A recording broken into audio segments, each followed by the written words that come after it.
因为它原本就是一个船厂，这个设计还挺不错的。紧贴着黄浦江的江岸线，这里呢是一家卖跑车的布加迪，关门了。大家好，我现在在高楼林立的陆家嘴商圈。今天呢，想带大家逛一个非常特别的商场——船厂1862。这是一座始建于1862年的老船厂，前身呢可以追溯到清同治年间的祥生船厂，距今已经有160多年的历史了。如今，这片工业遗址在日本建筑大师尾延武的操刀改造下，被完整的保留了下来，并注入了当代艺术与商业的功能，成为陆家嘴极具代表性的艺术地标。今天就带大家一起走进这座穿越100年的船厂，看看它是如何完成一次精彩的城市重生。船厂1862的地理位置真的非常难得，这里呢处在陆家嘴的核心区域。一边呢是城市最密集的金融高楼，另一边呢则是紧贴着黄浦江的江岸线。沿着江边呢修建了宽敞的人行步道，不少人在这里散步、慢跑，或者呢可以找个位置坐下来吹吹江风，享受一杯咖啡。这个地方可以说是把工业遗存和当下的城市生活自然地连接到了一起。这边呢有一个指示牌，咱们来看一下船厂1862。它呢主要是由2大块组成的，一部分呢是商场的部分，商业，在旁边呢有一个时尚艺术中心。那我们现在呢就走到整个商场的内部去看一下。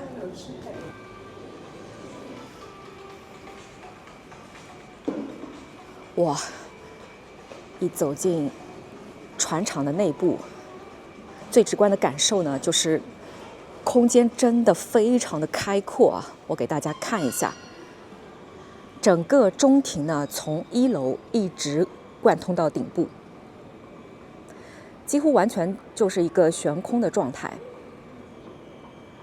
这种尺度在普通的商场里是很少见的，但是放在这里呢，其实就很好理解，因为它原本就是一个船厂，当年需要在室内呢完成大型的船体的装配和移动，对空间高度和跨度的要求呢就非常的高。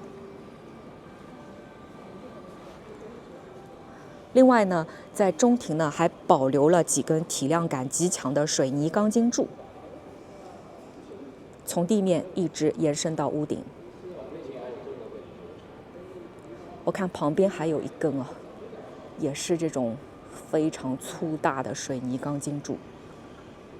像是整个建筑的脊梁骨，既承担了结构功能，也成为空间里最有力量感的视觉元素。仔细看的话呢，你会发现这些大型的水泥钢筋柱内部呢，有很多几何形态的构造。这个其实也并不是为了装饰，而是当年为了加固大尺度厂房留下的真实结构。也正因为保留了这些工业骨架，整个空间呢才会有一种既震撼又真实的工业美感。我们来看一下，作为商场，它内部有些什么样的商业。靠近黄浦江这一边的开门区域呢，有一家牛排馆。牛排馆的面积啊挺大的。我们再往前逛一逛，前面呢有一家服装店。这个牌子我也并不认识啊，看上去呢好像是非常有品质的一家服装店啊，就是这个了。这里呢也是做了一些装饰，挂了一些非常漂亮的书法字。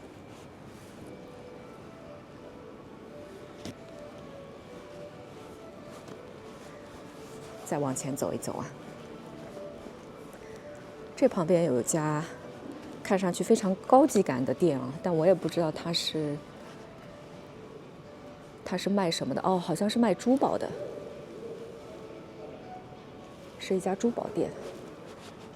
乍一看也不知道是卖什么的，装饰的非常的有品质感。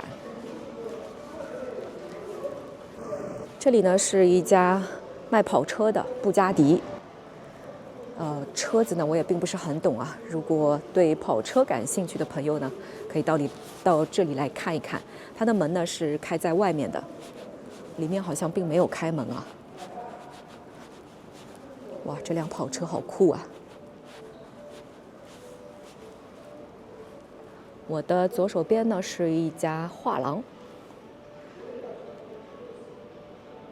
整个商场呢还是蛮有艺术感的，所以入驻的商业呢也还是带点艺术气息的。这一家好像是卖眼镜的。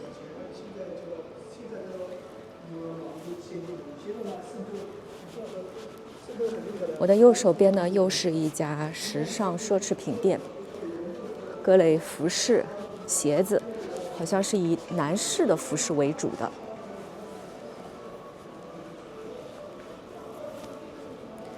它的店面并不是特别多啊，感觉也是走中高端路线的。在前面这个部分呢，应该是艺术展示区了。那我们走到2楼去看一下吧。这边的空间也是相当的开阔，上面还有一整幅画。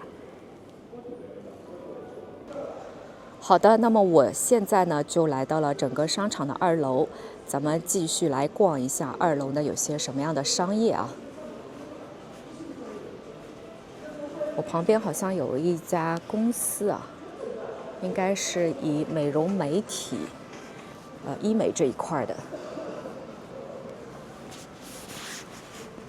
逛下来呢，你会发现整个商场其实人流量是不大的，但是考虑到它整体的定位呢，本身也是比较偏高端，而且是有艺术属性的啊。那毕竟普罗大众，我作为普罗大众的一员啊，就是可能欣赏起来还是有点难度的啊。我的右手边呢是一个餐厅，但是这家餐厅目前好像是关门了，应该是关门了。哎，看到2楼这里有一个横梁啊，上面放了一些这个船厂的历史介绍啊，一些老照片的投影啊，这个设计还挺不错的，非常的艺术啊。我们接着往前逛，这里似乎又有一家公司了，也是做艺术品的，朴素艺术。哇，这边的柱子啊，我从2楼往这里看，相当震撼啊。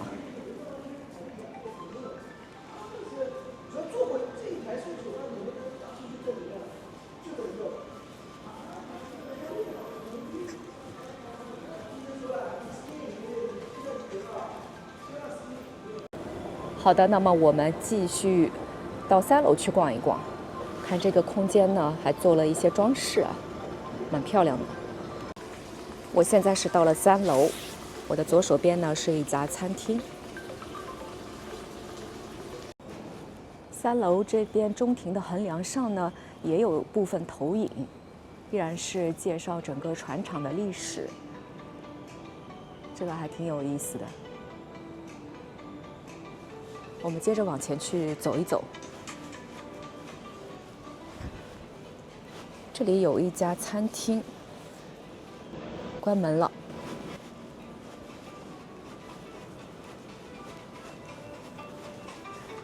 右手边似乎是一个练舞的舞房吧，这边有一个美女在跳舞的图片，但是看上去很冷清啊。哇，大家从这个角度看，